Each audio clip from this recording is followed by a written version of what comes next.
Bonsoir, bonsoir.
Alléluia.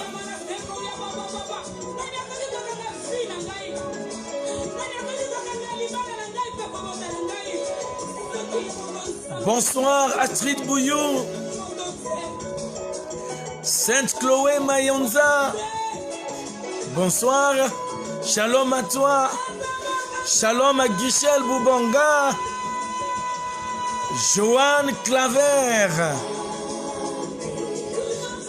Cardella Kaya, bonsoir.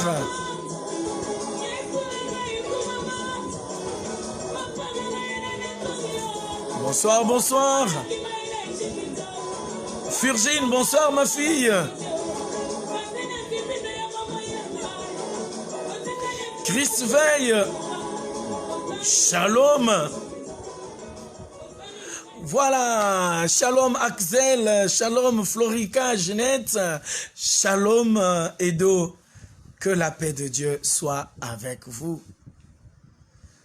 Gildas Zengimbumba, sois le bienvenu mon frère. Nous sommes dans la présence de Dieu et ensemble, nous allons passer un moment de gloire. Nous allons prier.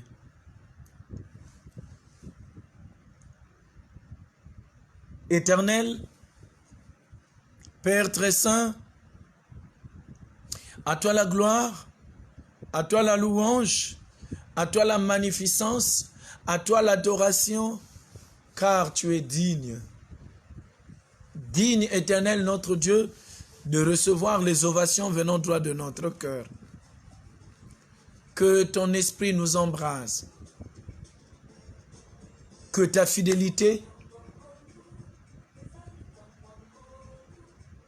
demeure notre partage, car tu es notre Dieu, au nom de Jésus. Amen. Nous allons, mes amis, souhaiter une bienvenue à notre bien-aimé,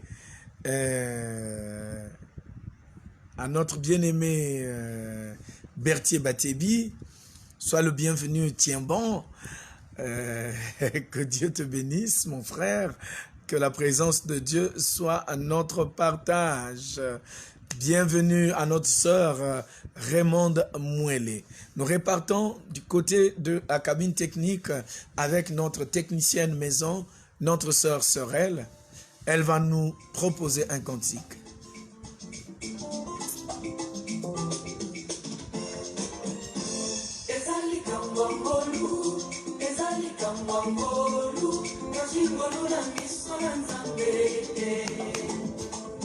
Ezali kambangolu, ezali kambangolu, nazingolu na miso na nzambe. Ezali kambangolu, ezali kambangolu, nazingolu na miso ya nzambe. Partagez, partagez, invitez une personne.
Ezali kambo ya ngolu, moto na moto azali na ngolu na ye, hein?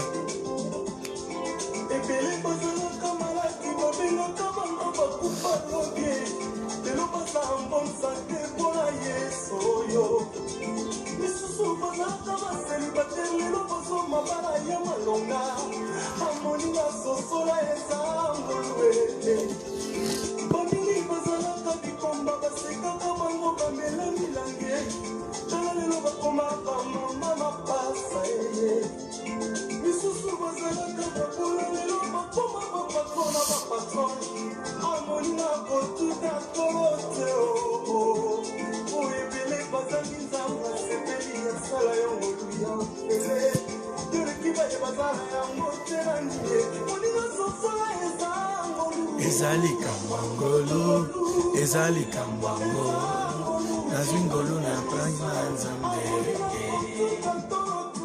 Ezali kambangolu, ezali kambangolu, nazingolu na miso na nzambe. Ezali kambangolu, ezali kambangolu, nazingolu na miso na nzambe.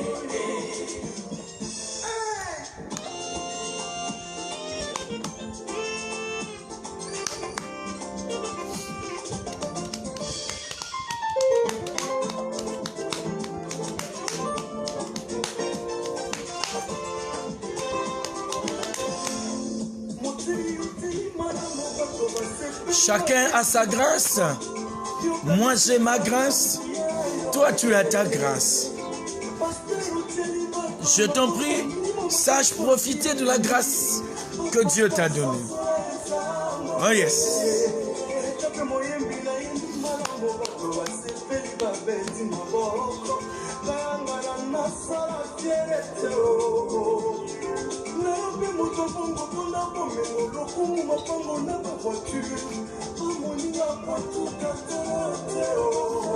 Tout a toloté.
Ezali kambangolu, nazwingolu nangaipa nzambe. Ezali kambangolu, nazwingolu nangaipa nzambe. Ezali kambangolu, nazwingolu nangaipa nzambe.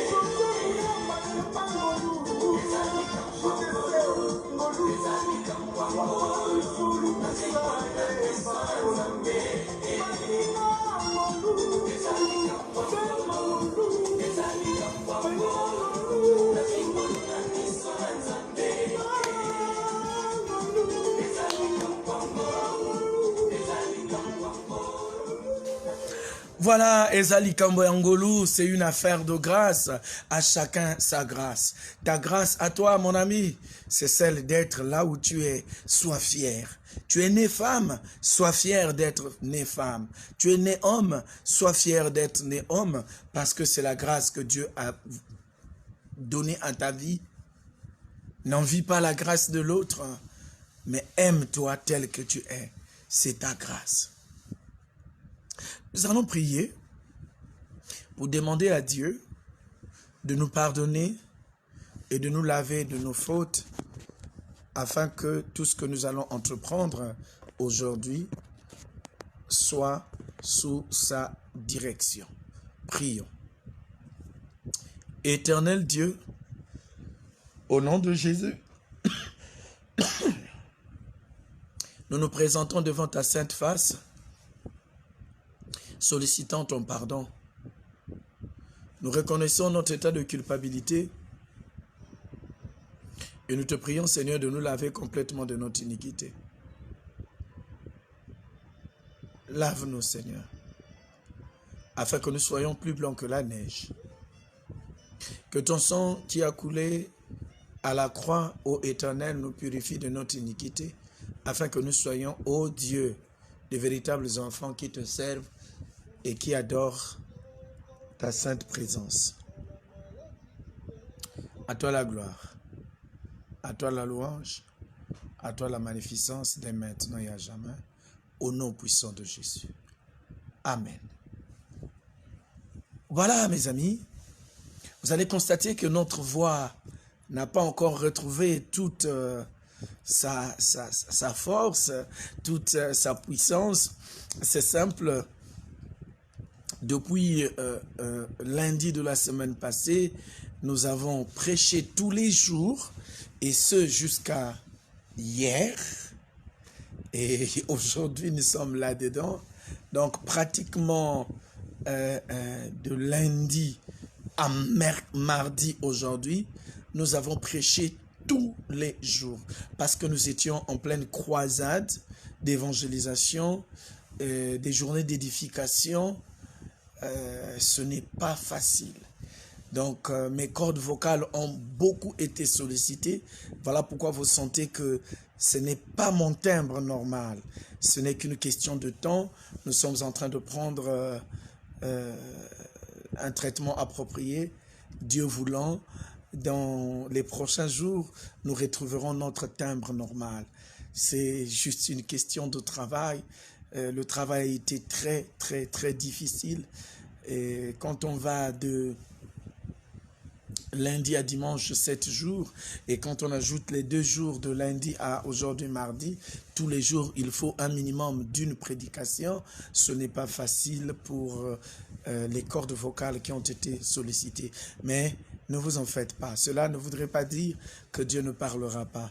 Nous ne sommes qu'un simple canal, même si ce n'est pas notre timbre habituel, mais Dieu parlera à travers cet instrument appelé Serge Mourad pour sa seule et unique gloire. Amen. Que Dieu vous bénisse. Nous allons demander à notre bien-aimée Sorel de nous balancer un autre cantique et nous allons le suivre ensemble. Merci, merci Christ. Rassure-toi que papa est en forme. C'est juste les cordes vocales qui sont en train de le lâcher un tout petit peu. Mais ce n'est pas grave. Le Seigneur est là et merci pour le souhait. Nous savons que le Seigneur est merveilleux. Il va nous accompagner tout au long de cette célébration.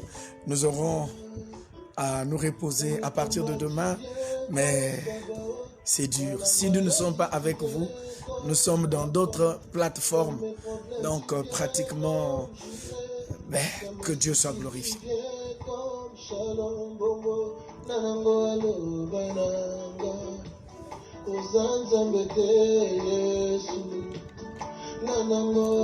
Bienvenue à toi.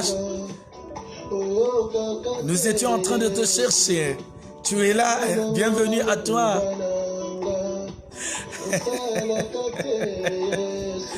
C'est pas grave, ma fille. La voix va bientôt se rétablir. J'aurais pris une petite période de vacances, mais ce n'est pas possible. Nous sommes là.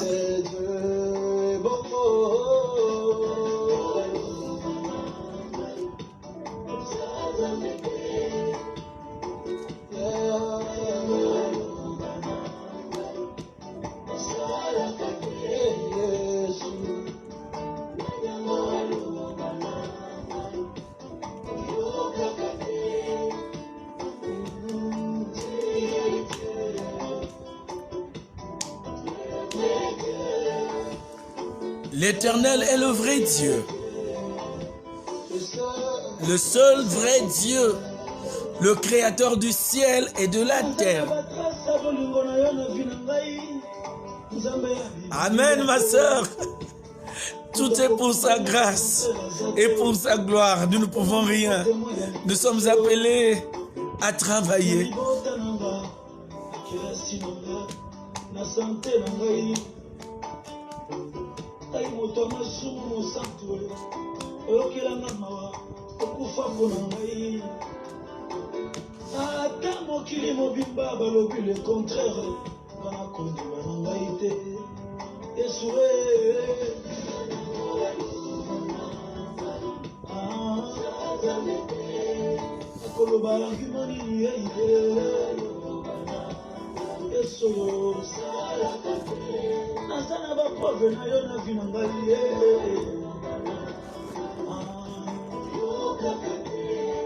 Mon sauveur,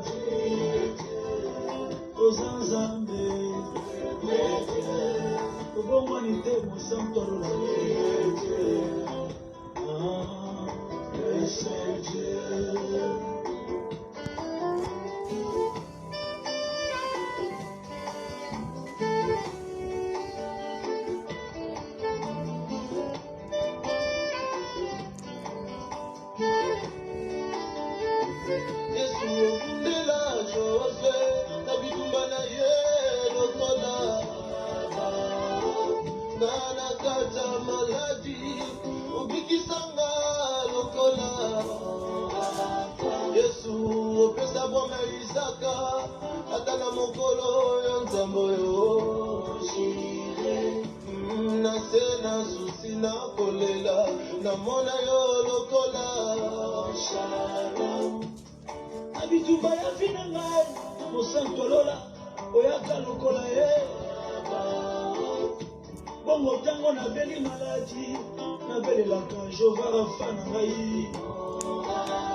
Nani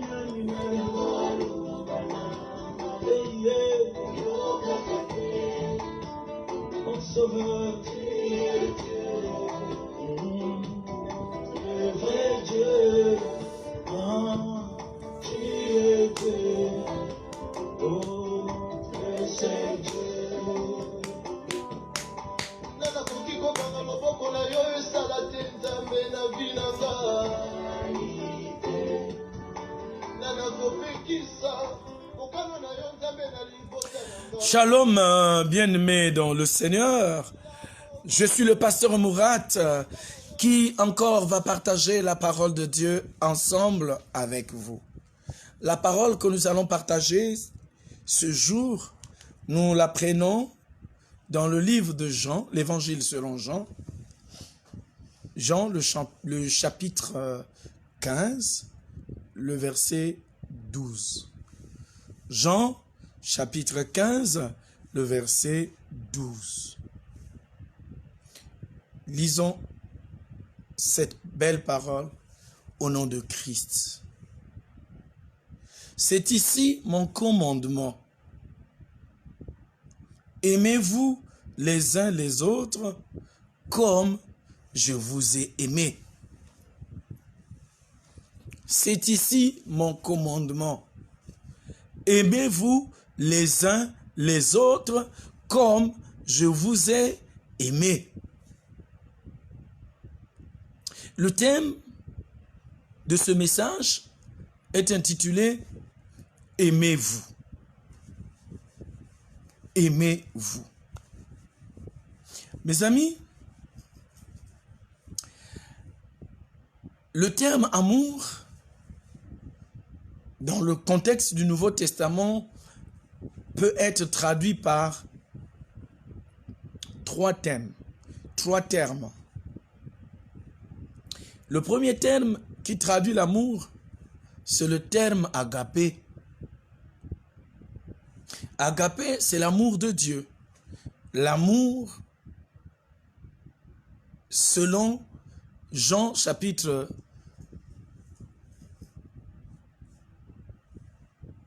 15, le verset 12, ce n'est pas l'amour agapé.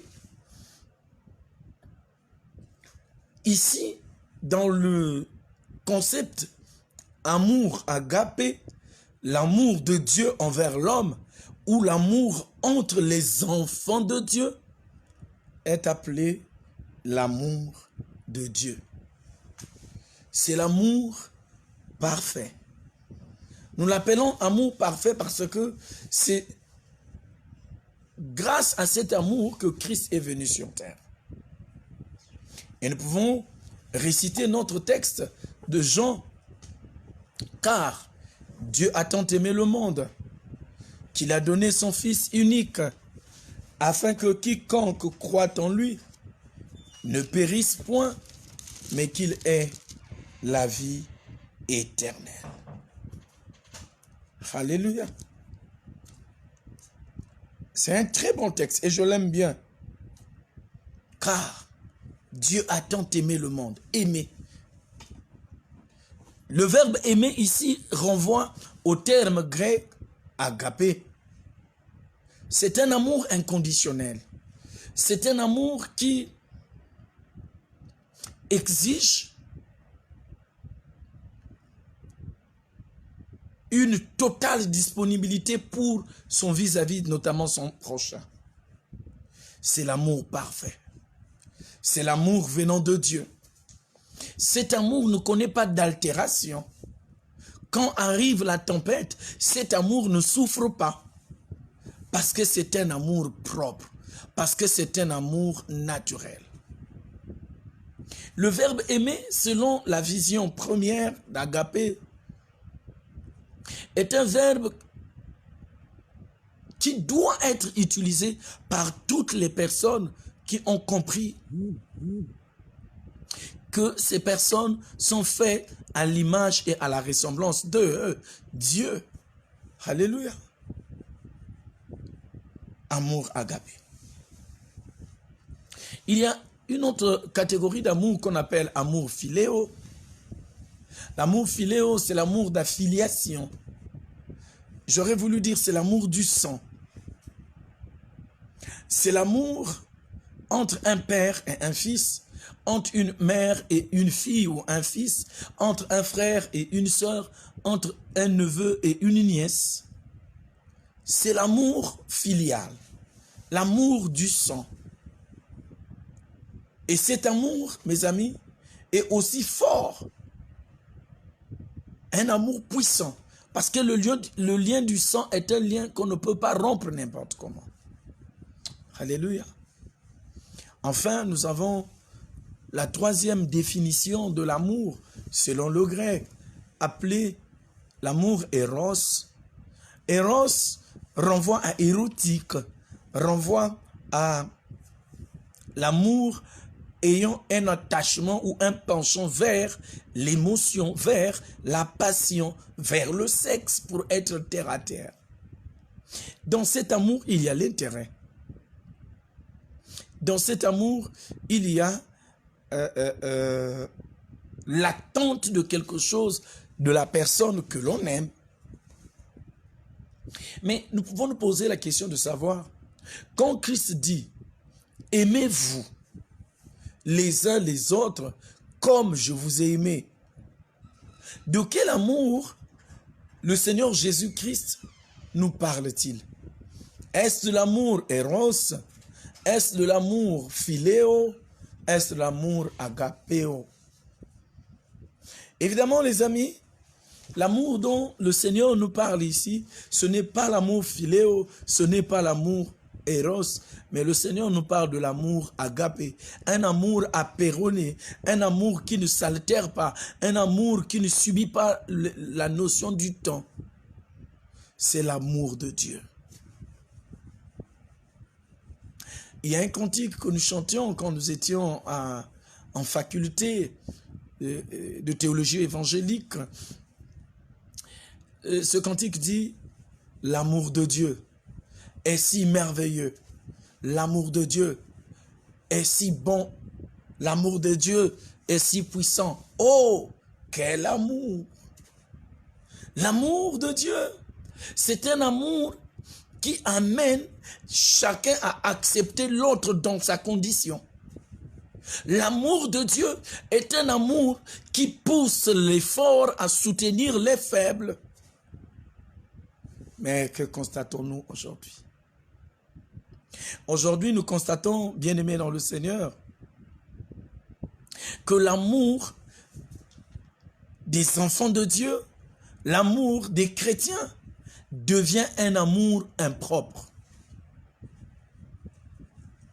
C'est un amour qui ne glorifie pas Dieu, qui ne répond pas aux principes scriptaires. C'est un amour partisan, c'est un amour hypocrite, c'est un amour malhonnête. Que ce soit l'amour du sang, que ce soit l'amour éros, tout est devenu un amour hypocrite. Vous allez me dire, comment est-ce possible? Mais regardons au sein de l'Église. Quand nous voyons un homme de Dieu qui refuse de recevoir une personne qui vient en consultation simplement parce que cette personne n'a pas les frais de consultation, posez-vous la question de savoir, est-ce que cet homme, c'est un homme d'affaires ou c'est un ecclésiastique, un serviteur de Dieu? Dans la plupart des églises, nous voyons ceux qui viennent consulter les prêtres, les pasteurs et autres, on leur exige le paiement des frais de consultation. Et vous vous imaginez, pour ceux qui me connaissent, frères et sœurs, quand mon corps répond correctement, je commence la réception à 8h30. Et quand j'ai fini à temps, j'ai fini à 17h30.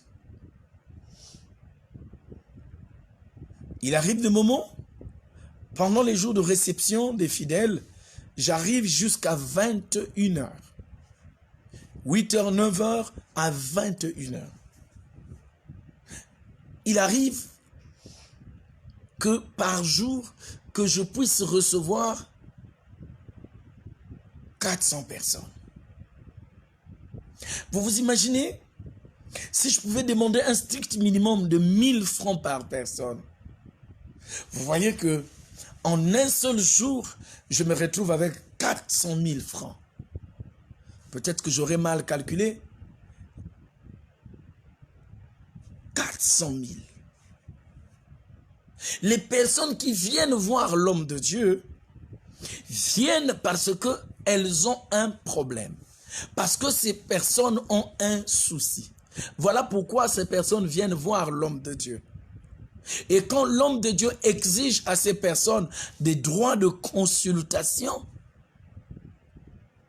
la question que je me pose, est-ce que cet homme de Dieu aime ses ouailles? Je ne pense pas. C'est vrai, vous allez me dire, la chair peut être faible à cause du travail harassant. Mais le grand problème, c'est que quand on est fatigué, personnellement, quand je suis fatigué et que quelqu'un arrive pour que nous prions, pour qu'il rencontre Dieu au travers de ce petit serviteur, quand ma chair ne répond plus, je fais asseoir la personne et je dis à la personne, j'ai travaillé de 9h à 19h actuellement, je suis fatigué. Si tu veux parler pour que je ne t'apporte pas le conseil approprié, ben, il n'y a pas de problème. Mais si tu veux vraiment que je t'apporte l'expertise de Dieu, je te conseille, je prie pour toi maintenant, reviens demain, sinon après-demain, je donne le jour, je te recevrai à tête reposée, parce que ma chair est devenue faible. Je ne dis pas que je suis le bon serviteur, mais je prends juste un exemple pour dire que quand on aime son prochain, on ne doit pas le refouler sous prétexte qu'il n'a pas les moyens nécessaires pour la consultation. Mais au fait, quand un chrétien vient voir l'homme de Dieu, il vient voir qui? Dieu ou l'homme de Dieu? Évidemment, il vient voir Dieu. Oui, l'instrument est fatigué. Mais quand on paye cette consultation, c'est pour l'église ou pour l'instrument qui reçoit? Évidemment, mes amis, c'est pour l'instrument qui reçoit. Je reconnais que quand on va voir un homme de Dieu, quand on va avoir un serviteur, il serait bien quand même d'aller ne fût-ce qu'avec une petite bouteille d'eau. Ça ferait du bien. Parce que tantôt l'homme de Dieu n'a pas les moyens à l'instant T pour s'acheter la bouteille d'eau. Si tu viens consulter un homme de Dieu, tu apportes de l'eau à l'homme de Dieu. Mais malheureusement, nous constatons dans certains lieux de prière, là où on pense qu'il y a l'amour, on t'exige par exemple 2 paquets de bougies, 3 paquets de bougies, pour qu'on puisse te recevoir. La question que je me pose, quand nous réagissons comme ça, ce sont les bougies qui prophétisent ou l'Esprit de Dieu qui prophétise en nous?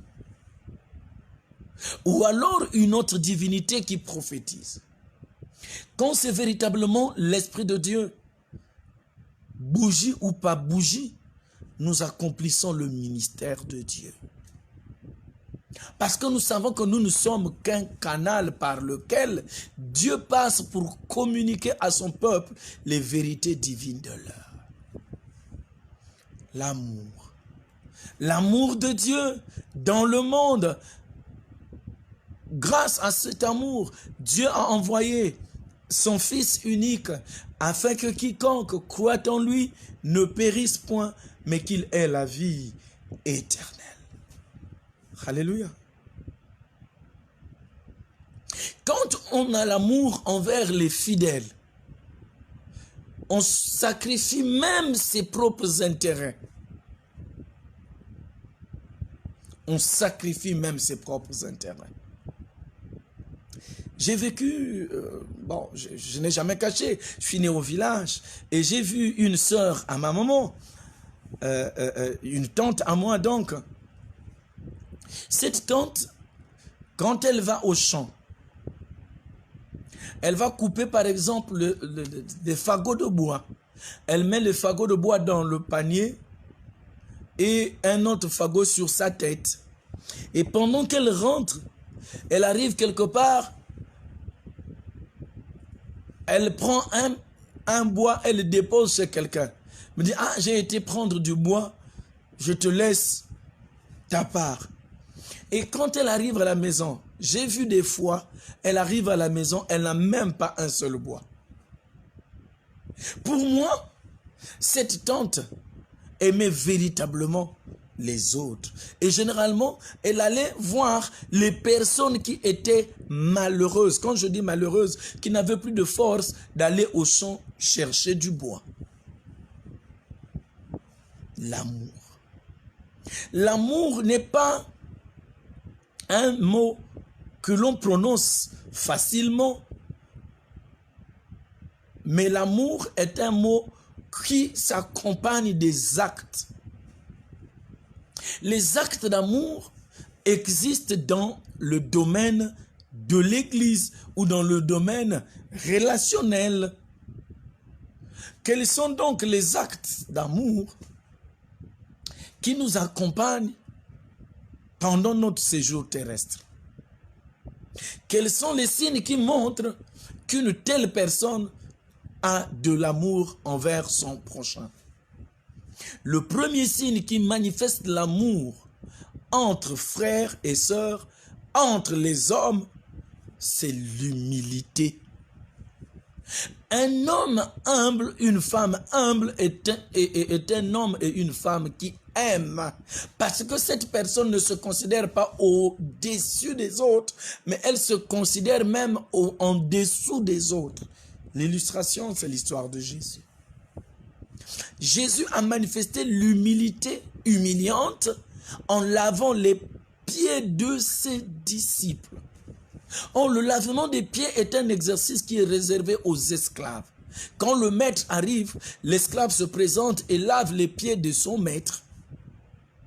Jésus-Christ, en lavant les pieds de ses disciples, se présente comme étant un homme véritablement humble. Alléluia. Cette humilité humiliante est la marque particulière des enfants de Dieu qui ont compris le sens réel du concept amour. L'humilité. Le deuxième signe qui montre que cette personne aime son prochain ou aime Dieu, c'est que cette personne est obéissante et soumise. L'obéissance et la soumission, excusez-moi, sont deux vertus indispensables pour le bien-être de l'homme. Quand dans un foyer, quand dans une église, quand dans une entreprise, les gens sont soumis les uns aux autres, les gens sont humbles, cette entreprise, cette famille ne peut pas battre de l'aile. Cette famille ou cette entreprise, mes amis, prend de l'envol. Alléluia. Il y a des foyers qui sont détruits à cause du manque de sincérité, à cause du manque de l'humilité, à cause du manque de l'honnêteté, à cause du manque de la soumission, à cause du manque de la vérité. Autrement dit, quand quelqu'un aime son prochain, il lui dit les choses vraies. Il ne cache pas, il ne ment pas. Moi, pasteur, je mens à l'église. Comment? Mais en détournant l'argent de l'église. Je ne donne pas la vraie version à l'église. Moi, pasteur, j'utilise les biens de l'église pour mes intérêts personnels. Cela ne glorifie pas Dieu. Ça veut dire que je n'aime pas mon prochain. Parce que, imaginez dans des églises, surtout chez nous en Afrique, ce sont des vieilles mamans qui vont vendre le manioc, qui vont vendre le kwem, le sakasaka, qui vont vendre le taro, qui vont vendre je ne sais tel autre produit agricole, elle aura travaillé sous le soleil, elle aura gagné 10 000 francs. Elle prend 1000 francs qu'elle vient donner pour la dîme, ou elle prend 1000 francs, elle veut faire une offrande, mais ceux qui gèrent cet argent détournent encore cet argent. Quelle méchanceté! Oui, quelle méchanceté! La méchanceté a pris des proportions exponentielles dans l'Église. Nous voyons aujourd'hui au sein de l'Église, mes amis, frères et sœurs, les gens qui disent aimer Dieu, mais qui n'aiment pas leur prochain. Celui qui aime Dieu, évidemment, doit automatiquement aimer son prochain. Mais aimer son prochain, il y a des actes qui démontrent que véritablement on aime son prochain. Parmi les actes, c'est soutenir les faibles. Aujourd'hui, quand je lis sur la toile, dans les journaux, les publications des posts des uns et des autres, regardez le comportement des chrétiens de l'Église. Les chrétiens de l'Église, comment ils réagissent quand ils apprennent qu'un pasteur a été trouvé en flagrant délit d'adultère ou de fornication. Regardez les commentaires. La question que je me pose, ces injures, ces invectives envers le fameux homme de Dieu qui est tombé, sont-ils la preuve de l'amour de Dieu, l'amour agapé? Oui, vous allez me dire, mais pasteur, vous, en tant qu'homme de Dieu, vous n'avez pas le devoir de tomber. Je dis oui. C'est une obligation pour nous d'être honnêtes. C'est une obligation pour nous d'être sérieux avec Dieu. C'est une obligation pour nous de marcher en conformité avec la parole. Nous sommes des leaders, nous sommes l'élite. Et donc, nous n'avons pas droit à l'erreur. Mais les amis, il arrive des situations dans la vie des hommes de Dieu que vous ne pouvez pas comprendre. Je vais vous prendre un cas pratique. Savez-vous que pratiquement 99% des pasteurs, des prêtres n'ont pas d'amis? Je répète, 99% des prêtres, des pasteurs, des bishops, des apôtres, des docteurs, des prophètes, en tout cas les leaders, les ecclésiastiques, 99% n'ont pas d'amis. Leur vie se passe toujours entre prière, prière, messe, prière, maison, donc, quand ils ont des soucis, ils n'ont personne auprès de qui, surtout chez nous en Afrique, ils vont se confier. Mais je ne suis pas un ange, je suis un homme. Ça veut dire que, à un certain moment, les sujets que vous nous confiez, nous avons besoin, nous aussi, d'aller nous ressourcer quelque part. C'est vrai auprès de Dieu, mais on a besoin de rencontrer son vis-à-vis afin de discuter. Malheureusement, on n'en a pas. Nous n'avons toujours pas une oreille attentive à nos soucis. Il arrive des moments, véritablement, nous traversons une grande crise financière, par exemple. Tantôt, nous sommes malades, mais nous n'avons pas les moyens financiers pour aller à l'hôpital. À qui vais-je me confier? Si je vais me confier auprès d'une sœur, auprès d'un frère, il va se dire que je me plains, que j'aime l'argent et que je le harcèle. Mais n'oubliez pas que nous sommes humains. Et la nature charnelle est une nature difficile, la chair. Tenez, je vous ai pris l'exemple. Il arrive le moment où je commence à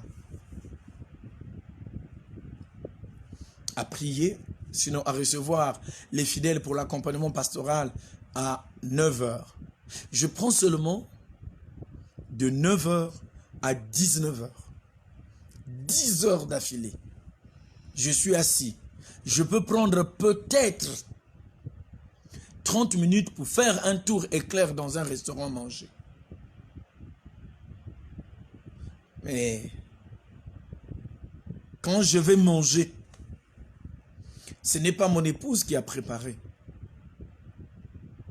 C'est une personne qui a ses intérêts, qui a ses calculs. Mais la personne peut faire un trafic avec la nourriture.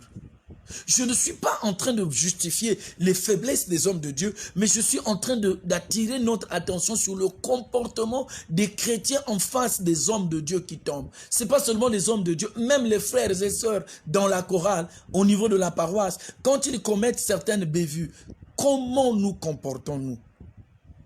Au lieu de les encourager, c'est-à-dire au lieu de prier pour eux afin que Dieu restaure leur vie spirituelle, qu'ils reviennent sur le bon chemin, nous enfonçons le clou. Je ne cite pas les noms des pasteurs qui sont accusés de viol ou de sortir avec des femmes ou de pratiques incestueuses, je ne sais pas quelle pratique. Quand vous lisez les commentaires des uns et des autres, la question que je me pose toujours, est-ce que parmi eux, il y a des chrétiens? Évidemment oui, puisque je reconnais certains d'entre nous qui sont chrétiens de telle église ou telle autre église. Mais quand l'autre tombe, on doit le secourir. Ne regardez pas d'abord le rang de la personne qui est tombée, mais regardez d'abord l'intérêt de l'église. Parce que la faute que moi, Serge Mourat, aurais commise en détournant l'argent de l'église, ce ne sera pas moi seul qui aurai honte. Ce ne sera pas moi seul qui serai sali. L'église en général sera salie. Les hommes de Dieu seront salis. Et même vous les laïcs chrétiens serez salis. Ça veut simplement dire, quand quelqu'un a fauté, il faut le sanctionner, mais quand on le sanctionne, nous devons l'accompagner. Malheureusement, le constat amer est que ce soit dans la famille, que ce soit dans l'église, quand l'autre est en faute, on ne l'accompagne pas. Au contraire, on le tue avec des invectives. On va même se souvenir des faiblesses qu'il avait pendant qu'il était dans le monde, avant qu'il ne devienne chrétien ou chrétienne.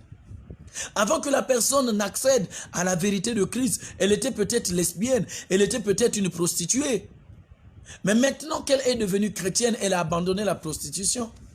Ceux qui connaissaient l'histoire de la prostitution, le jour que cette servante, le jour que le dirigeant de cette chorale ou l'instrumentiste de cette chorale va être trouvé en flagrant délit ou va mettre une sœur en grossesse, on va rappeler son background. Les enfants de Dieu ne font pas ça. Ceux qui ont l'amour ne font pas ça. Quand Jésus exhorte les disciples à s'aimer, en disant « aimez-vous », c'est parce que Christ sait que si les gens s'aiment, ils sont forcés à se soutenir, comme les doigts de la main.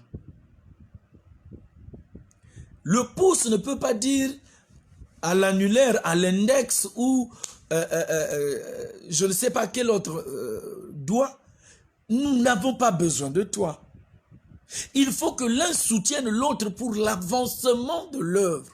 Mais l'amour dont nous parlons aujourd'hui, l'amour de Dieu nous exige, nous impose de prendre ce que nous avons et que nous donnions cela aux autres. J'ai 10 vestes,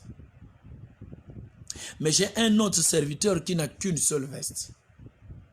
Si j'aime ce serviteur, Et surtout si nous avons la même corpulence, je dois prendre, je ferme les deux yeux, 5 vestes que je dois remettre à ce serviteur. J'ai fermé les deux yeux. Mais comment peut-on être un homme de Dieu avec des multitudes de paires de chaussures qu'on ne porte plus, mais son pasteur assistant, ou le pasteur responsable, ou le prêtre, le vicaire, a moins de moyens? Comment peut-on dire nous aimons notre frère alors que nous sommes seuls dans la voiture, surtout en cette période de maladie de la Covid? Tu es seul dans la voiture, tu vois bien les autres sont là à l'arrêt de bus, il est même en train de pleuvoir, tu ne peux pas prendre même 3 personnes. C'est vrai, nous allons dire, avec la maladie, ça c'est seulement aujourd'hui, mais hier. Même si tu ne peux pas prendre une femme, on peut te créer des problèmes par son mari, mais tu peux prendre des hommes. Regardez pendant la période scolaire. Vous passez quelque part, vous voyez les élèves qui vont à l'école. Vous êtes seul dans la voiture. Vous ne pouvez pas prendre ces élèves qui vont à l'école. Quel amour! Mais à l'église, nous sommes les personnes assises au premier banc. Le banc d'honneur. Avec des termes de conseiller paroissial. Un conseiller paroissial. Président du conseil paroissial. Diacre. Ancien de l'église. Chantre, choriste. Dirigeant du Quilombo. Première personne. L'amour de Dieu est un amour qui nous amène à aider les autres, la charité, à pratiquer véritablement la charité et l'hospitalité. Les amis, quand nous lisons dans Genèse chapitre 18, nous voyons l'histoire d'Abraham avec les 3 messagers de Dieu. Abraham a exercé l'hospitalité envers ces gens. Et en exerçant l'hospitalité, Abraham a reçu la révélation de ces personnes, moi je les appelle mystérieuses. La révélation selon laquelle l'année prochaine, quand ces personnes reviendraient là, Sarah, la femme stérile d'Abraham, aurait un fils, le fils de la promesse, appelé Isaac. Quand quelqu'un aime de l'amour de Dieu, il pratique l'hospitalité. Nombreuses personnes ont logé dans leur maison des anges à cause de l'hospitalité. Nombreuses personnes ont reçu des bénédictions exceptionnelles à cause du fait qu'ils ont pris de leur argent pour soutenir les autres. Ce n'est pas que vous prenez de l'argent que vous me donnez, mais regardez dans votre environnement. Les amis, nous sommes en période de rentrée scolaire. Chez nous, l'école a démarré. Mais c'est avec un cœur contrit que j'entends certaines choses. Les appels des fidèles que je connais ou que je ne connais même pas, qui appellent pour solliciter de l'aide, même seulement une gourde pour son enfant. Ah, les amis, c'est dur. C'est difficile. À un certain moment, je me dis, Seigneur, par quel chemin me fais-tu passer? Les gens qui t'appellent de partout, papa, je n'ai pas d'argent pour ma rente, je n'ai pas de cahier, je n'ai pas de sac.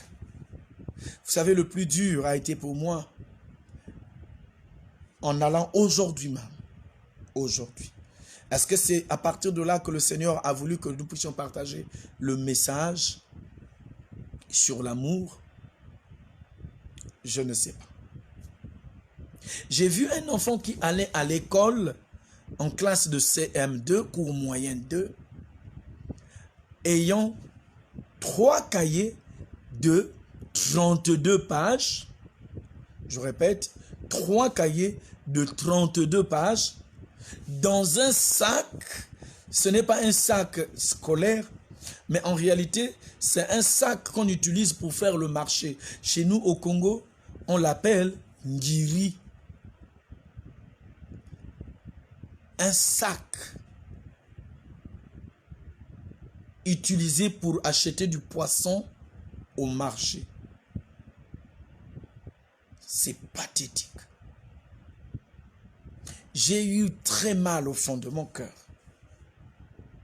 Malheureusement, je ne pouvais rien faire pour cet enfant. Je ne pouvais rien faire. La seule chose que j'ai faite, c'est de l'amener au bureau, prendre les quelques stylos qui étaient là, le remettre. Et j'ai fait la promesse, d'ici la semaine prochaine, que Dieu me bénisse et je bénirai cet enfant.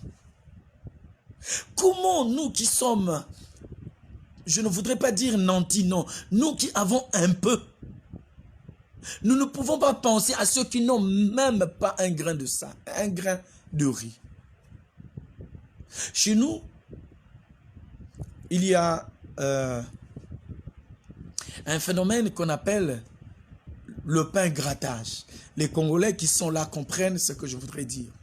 C'est-à-dire que le beurre est terminé, mais on gratte le bord du beurre pour avoir ne fût-ce que l'odeur du beurre et on met sur son pain. Par contre, il y a des maisons où on retrouve le beurre qu'on jette même parce que c'est périmé. Regardez dans les orphelinats. Il y a des enfants qui vont à l'école, mais qui n'ont pas de moyens pour aller à l'école. Déjà, manger est un problème. À plus forte raison, trouver les moyens de s'acheter les cahiers, une ardoise peut-être, des crayons. Mais Dieu nous a bénis. Nous pouvons prendre de nos moyens pour soutenir ces frères qui vont à l'école. Ce seront des futurs cadres du monde. Ils vont peut-être travailler dans les institutions internationales. Mais si nous pouvons les soutenir, regardez dans nos familles. Regardez dans nos familles à nous. Il y a des orphelins dans nos familles qui n'ont plus de père ni de mère. Mais ces orphelins ne vont même plus à l'école parce qu'ils n'ont pas de soutien. Frères et sœurs, et nous disons que nous nous aimons. Et nous disons que nous aimons nos frères. Nous aimons Dieu. Mais comment peut-on aimer un Dieu que nous ne voyons pas alors qu'à côté de nous, il y a des frères et sœurs que nous voyons. Nous sommes incapables de leur apporter même un verre d'eau. C'est pathétique. Le monde reconnaîtra que nous sommes les disciples de Christ quand nous aurons manifesté de l'amour envers les autres, membres de notre famille ou pas. Oh les amis. Christ, là où il doit se trouver, assurément il doit être en train de se lamenter, en train de crier, Père, Père, c'est pour eux que je suis mort.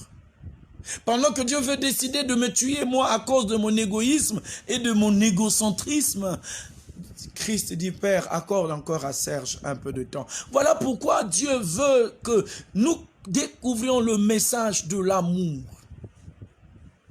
L'amour de Dieu, un amour parfait. L'amour de Dieu, un amour qui donne sans intérêt. Malheureusement, l'homme d'aujourd'hui, quand il partage, il sait que demain, toi aussi, tu dois le partager. C'est triste. C'est vraiment triste. C'est vraiment triste. Vous vous imaginez, dans votre paroisse, vous êtes catholique, le vicaire est là, ou les prêtres sont là. Mais vous êtes incapable de prendre votre dîme et de payer régulièrement cette sorte d'offrande, de don, de legs que vous donnez à l'église au travers des hommes de Dieu. Certains hommes de Dieu croupissent dans une misère.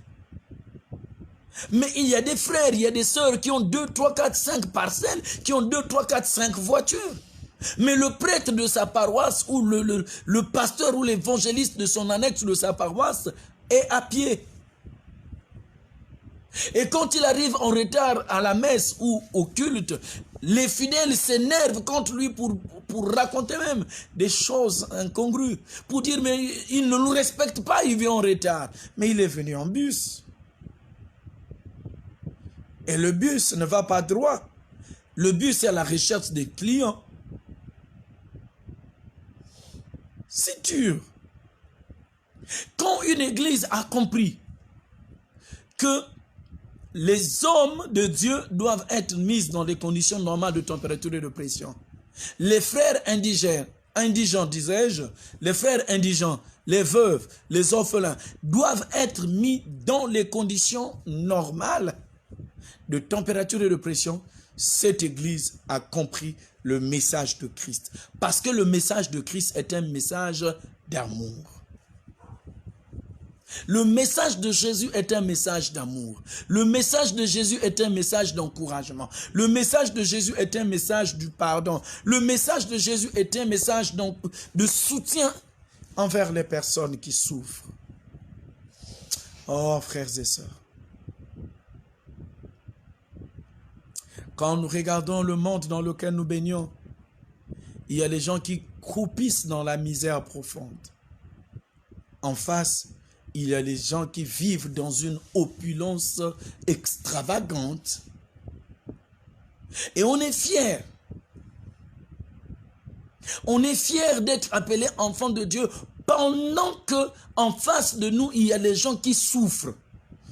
J'insiste sur la rentrée scolaire.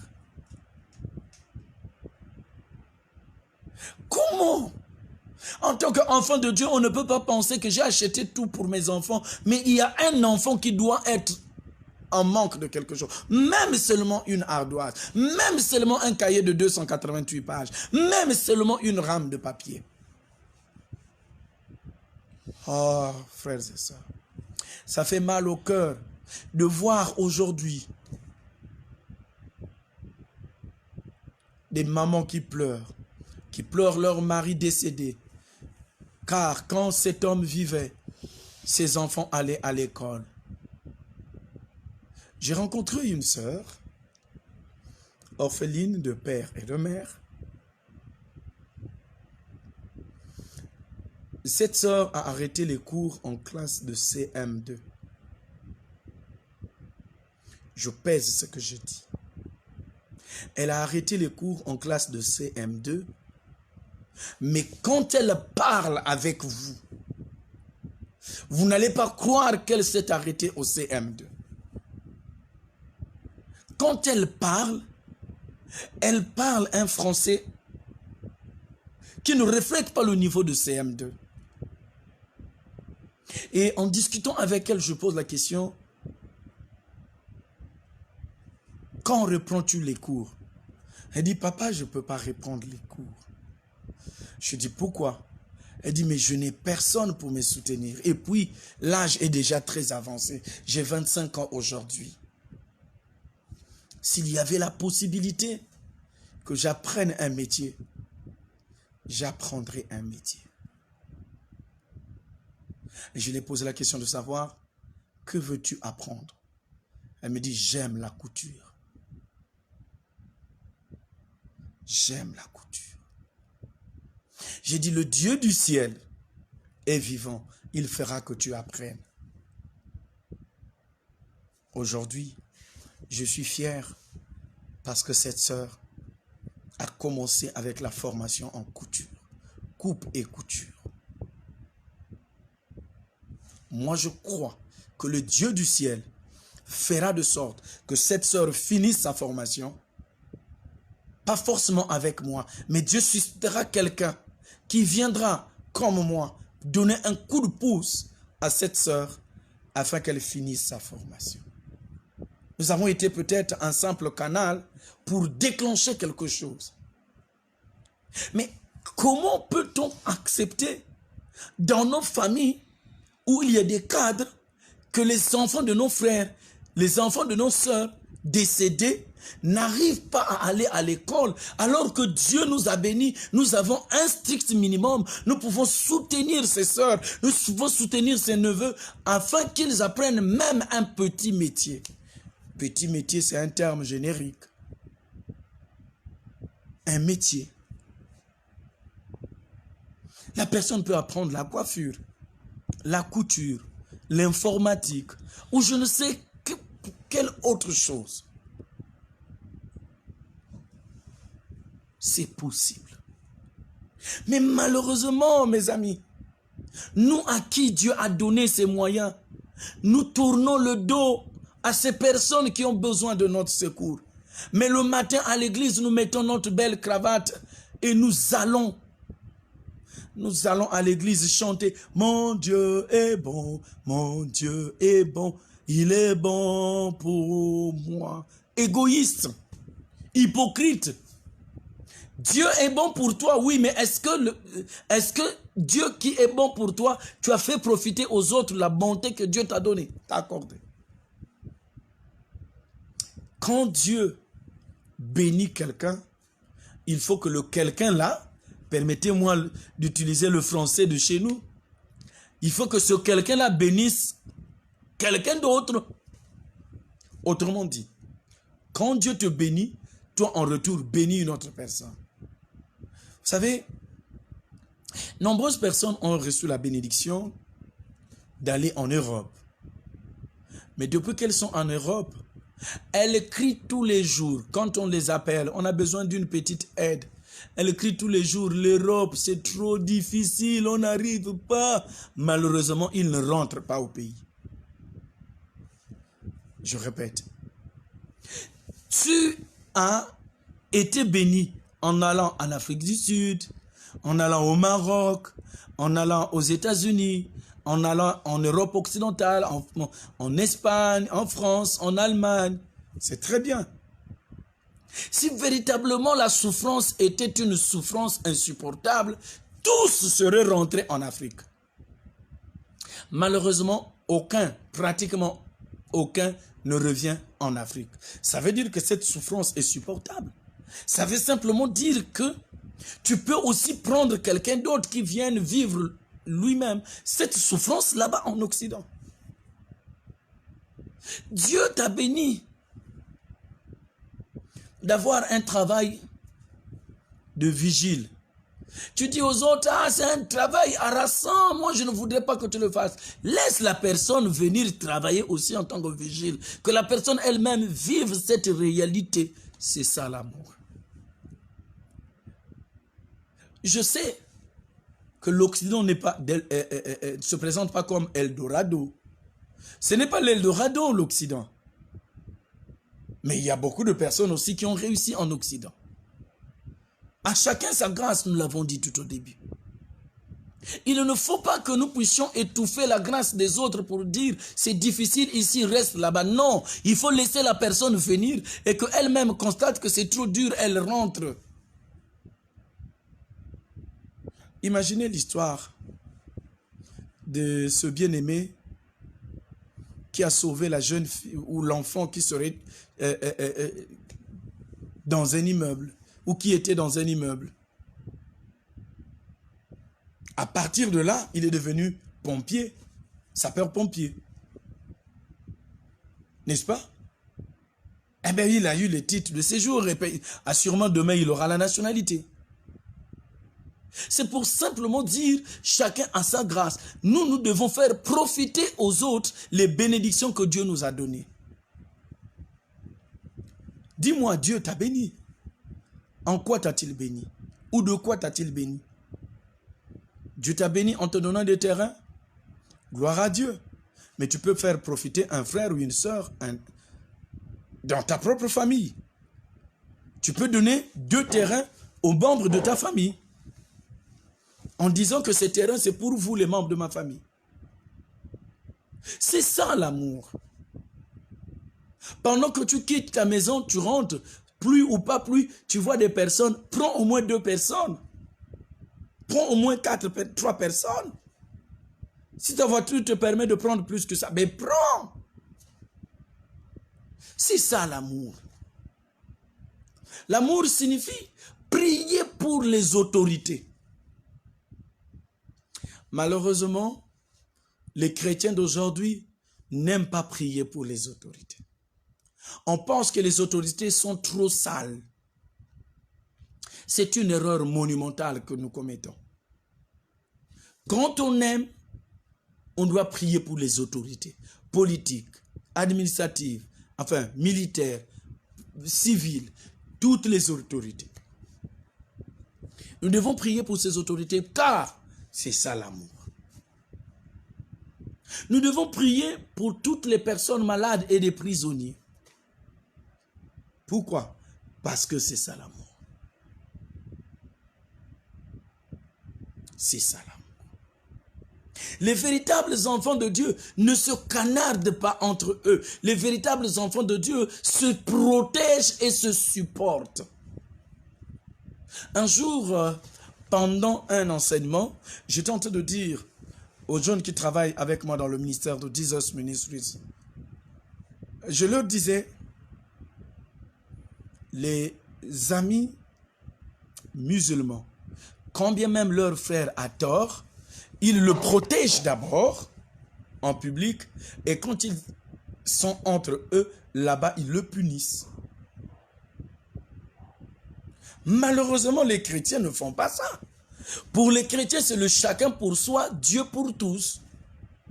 Écoutez, un chrétien présentait une sœur chrétienne ou un frère chrétien. C'est ma sœur, nous prions dans la même église. Écoutons, un musulman présentait son frère musulman. C'est mon frère. Et pourtant, ils ne sont même pas du même village. Et tantôt, l'un ne connaît même pas le village de l'autre. Mais dès lors qu'il découvre qu'il est musulman comme lui, il le présente comme étant son frère. Il s'arrête là.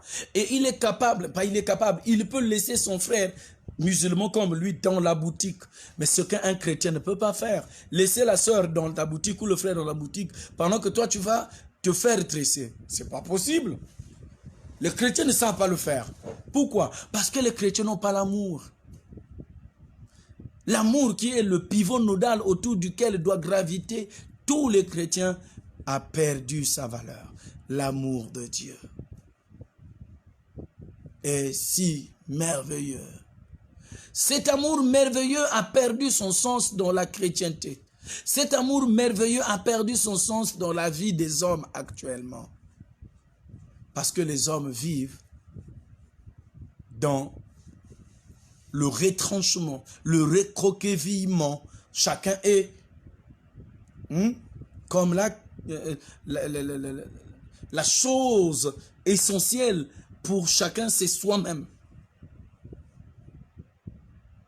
Un enfant de Dieu qui est né de Dieu, qui est une nouvelle créature, a abandonné les choses passées. Les choses passées, c'est l'égoïsme. Les choses présentes, c'est l'amour, c'est la joie, c'est la paix. Comment peux-tu être un enfant de Dieu mais tu ne communiques pas la paix? Comment peux-tu être un enfant de Dieu mais tu ne communiques pas la joie? Non, mon ami. Aujourd'hui, c'est un jour de grâce. Dieu veut te restaurer. Dieu veut que tu développes l'amour. Dieu veut que tu manifestes la puissance de Dieu dans ta vie. Dieu veut que tu sois à son service. Disponible. Ici, il ne s'agit pas toujours d'un problème d'argent. Mais il s'agit de notre disponibilité. Donner notre oreille attentive à l'autre. C'est très important. Quand nous aimons l'autre, nous lui accordons notre oreille. Nous prions pour lui. C'est ça l'amour. Christ a dit, aimez-vous les uns les autres comme moi je vous ai aimé. Christ a tellement aimé ses disciples qu'il les a nourris. Malheureusement, les chrétiens d'aujourd'hui ne nourrissent pas les hommes de Dieu. Ne parlons pas des hommes de Dieu, car eux-mêmes, ce sont les champions de l'égoïsme. Tu peux rester 1 an, seulement 10 ans avec un homme de Dieu, tu ne peux pas manger dans sa maison. Les hommes de Dieu aiment bien demander de l'aide auprès des fidèles, mais ils ne sont pas prompts à redonner aux fidèles cette même aide que les fidèles ont. C'est triste, n'est-ce pas? C'est vrai, nous-mêmes, les hommes de Dieu, n'en avons pas. Mais le peu que Dieu peut nous donner, ne fût-ce qu'une fois l'année, nous pouvons bénir une autre personne. C'est ça, l'amour. Quand on aime, on se sacrifie pour le bien-être de l'autre. Quand on aime, on accorde la priorité à l'autre. Quand on aime, on réunit toutes les conditions pour que l'autre soit en paix. Dis-moi, qu'est-ce que Dieu a fait de bien pour toi? Quel est le miracle que Dieu a accompli dans ta vie? Assurément, tu étais en train de demander les papiers, Dieu t'a donné les papiers. Assurément, tu étais en train de demander un mariage, Dieu t'a donné le mariage. Assurément, tu étais en train de réclamer la délivrance d'un démon qui te hantait, tu as été délivré. Mais en retour, pour manifester ton amour envers Dieu, que peux-tu faire? Te rendre disponible pour Dieu. Te rendre disponible pour aider les autres. C'est beau, n'est-ce pas? Christ nous lance un défi. Celui qui consiste à nous aimer les uns les autres, comme Christ nous a aimés. Que Dieu bénisse sa parole. Que Dieu bénisse sa parole. Que Dieu bénisse sa parole. Toi qui as reçu cette parole, sois dans la gloire, sois dans la puissance de Dieu. Si tu n'as pas encore reçu la grâce de recevoir l'amour de Dieu, nous allons prier. Mais avant de prier, nous allons écouter le cantique que la sœur Sorel a préparé pour nous avant la prière pour la parole et que Dieu nous donne cette culture de la charité. Suivons ce cantique.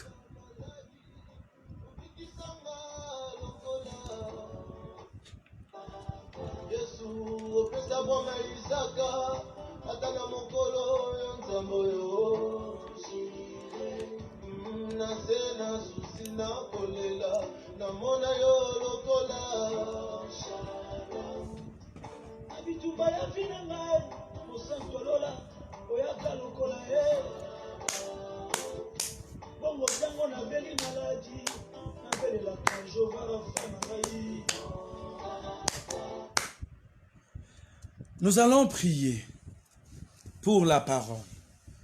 Bénis ta parole éternelle. Tu nous as appris aujourd'hui que nous devons nous aimer, que les membres de l'Église doivent s'aimer, que les membres du corps de Christ doivent s'aimer. Oh Dieu, aide-nous. Aide-nous à développer cet amour. Oh Dieu, soutiens-nous. Soutiens-nous en marchant selon les principes qui sont les tiens. Nous n'avons pas d'amour dans notre cœur. Oui, Dieu, nous n'avons pas l'amour. Donne-nous l'amour. L'amour venant de toi. L'amour pour toi, Dieu. L'amour pour notre prochain. Car c'est à cela que tu nous as appelés. Nous bénissons ta parole. Toi, le Dieu en qui nous avons mis la foi. Au nom du Père, du Fils et du Saint-Esprit. Sanctifie-nous par ta parole. Ta parole est vérité. Et ta paix, surpassant toute intelligence, puisse-t-elle demeurer notre partage dès maintenant et à jamais au nom de Jésus. Que la grâce et la paix vous soient accordées par Jésus-Christ dès maintenant et à jamais. Amen. Voilà, bien-aimés dans le Seigneur, c'est le message du jour, le message que Dieu a bien voulu nous communiquer et nous vous l'avons partagé. Que la gloire revienne à Dieu, que l'honneur revienne à Dieu, que la magnificence revienne à Dieu. Nous allons nous arrêter par là. Nous sollicitons votre soutien spirituel. Priez pour nous, pour que Dieu nous donne une santé de fer. Priez pour nous, pour que Dieu nous fortifie, afin que nous ne tombions pas dans la maladie, dans la faiblesse, dans le découragement. Ce n'est pas facile. Ce ministère a besoin de votre contribution dans la prière. Priez, priez pour nous. Que Dieu vous bénisse et que Dieu vous rétablisse dans vos droits d'enfants de Dieu. Nous rappelons que vous pouvez retrouver le même message sur YouTube, sur le compte Serge Mourat Ngimbi Mbenze. Et quand vous allez sur ce compte YouTube, vous allez retrouver le compte officiel que nous utilisons. C'est le compte où nous sommes en tenue pastorale blanche, chemise pastorale blanche. C'est le compte officiel. Vous pouvez retrouver ce message sur YouTube. Que Dieu vous bénisse. Je voudrais dire un coucou particulier à mon cher frère, le pasteur Médard Mvoutou, qui était aussi avec nous. Il a fini à 20 h et nous avons pris le relais. Merci, cher frère, et que Dieu vous bénisse, vous aussi. Rendez-vous samedi à 19 h si Jésus n'est pas encore revenu. S'il y a un sujet particulier, merci de nous le faire connaître, inbox, et ensemble, que Dieu nous aide à trouver une solution. Nous avons toute une équipe de serviteurs qui travaillent. Ce que nous ne pouvons pas trouver comme réponse, nous nous rapprocherons des autres serviteurs pour pouvoir trouver une réponse à notre souci. Que Dieu vous bénisse et à samedi. Bye bye.